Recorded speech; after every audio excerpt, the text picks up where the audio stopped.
пътя от Ерусалим към Ерихон вървеше човек самичък в деня.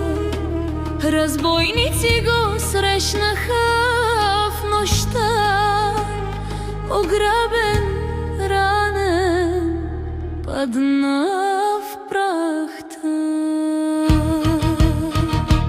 Свещеник мина тихо по пътя там, видя го, но отмина от другата страна. Левит също спря за кратък миг, но продължи без милост, без вик.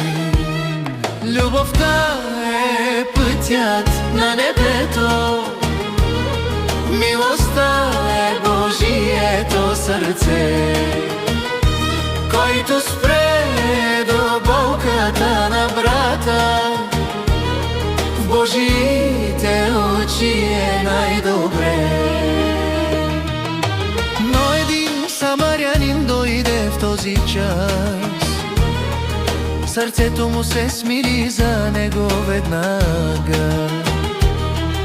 Превърза раните с масло и вино и го вдигна внимателно с обич и сила. Заведе го в дом за почивка и мир, плати за него с грижа и добър кумир. Пази го, каза, ще се върна пак, ако трябва още ще платя.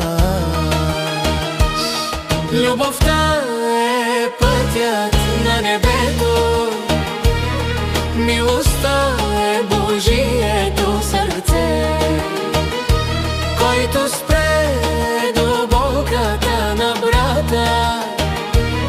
В Божиите очи е най-добре. И гласът на Христос звучи и днес: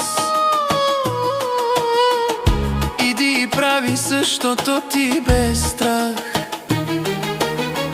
Бъди ближен на всеки човек и любовта ще победи греха.